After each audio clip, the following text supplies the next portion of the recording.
যে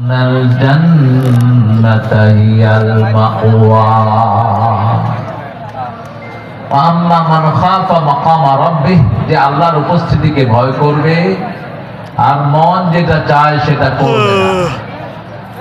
আমরা দেখেছি বিগত 17 বছর মন যা চেয়েছে তাই করা হয়েছে, ঠিক না ঠিক?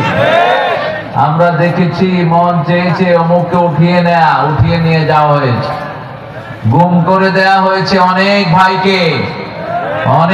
ভাইকে দুনিয়া থেকে বিদায় করে দেয়া হয়েছে। আয়না ঘরের অন্ধ প্রকোষ্ঠে আমার নিজের 2 জন আত্মীয়কে 8 বছর রাখা হয়েছে। এই জুলুমের নির্যাতন আর কোনোদিন এই বাংলাদেশে যেন না আসে। আল্লাহ আমাদেরকে রেহাই করুন, আল্লাহ আমাদেরকে হেফাজত করুন। গরিবদের পাশে যারা দাঁড়ায় তাদেরকে ভালোবাসেন কে? আল্লাহ ভালোবাসেন।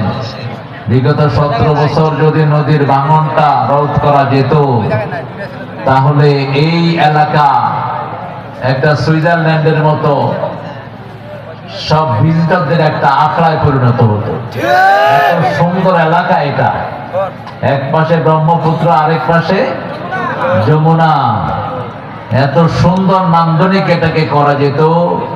আমার মিল্লাত ভাই বলেছেন সেটা তিনি করবেন, আল্লাহ তাকে কবুল করুন।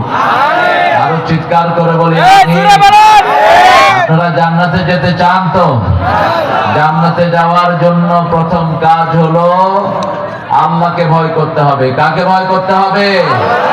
ভারতের ভয় মনে রাখা যাবে না, কোন ফ্যাসিস্টের ভয় মনে রাখা যাবে না।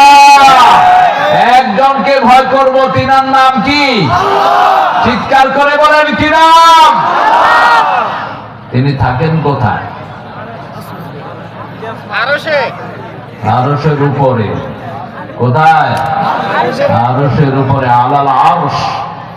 কিন্তু কুদরতান ওয়া ইলমান, আমাদের সবার সাথে তিনার ক্ষমতা আছে না নাই? 24 ঘন্টা আমাদেরকে দেখেন কে? তিনি দেখেন। সে আল্লাহ বলছেন আমার উপস্থিতিকে ভয় করবা। ভয় করলে কি? 2টা জান্নাত। ওয়ালিমান খাফা মাকামা রাব্বিহি জান্নাতান ফাবিআইয়ি আলাই রাব্বিকুমা তুকাযিবান। যে আল্লাহকে ভয় করবে আল্লাহ তাকে 2টি জান্নাত দিবেন। কয়টি? 2টি জান্নাত। আমরা খলিফা হারুনুর রশিদের নাম শুনেছি। তিনি জুবাইদা নাহার করেছেন বাগদাদ থেকে মক্কা পর্যন্ত একটা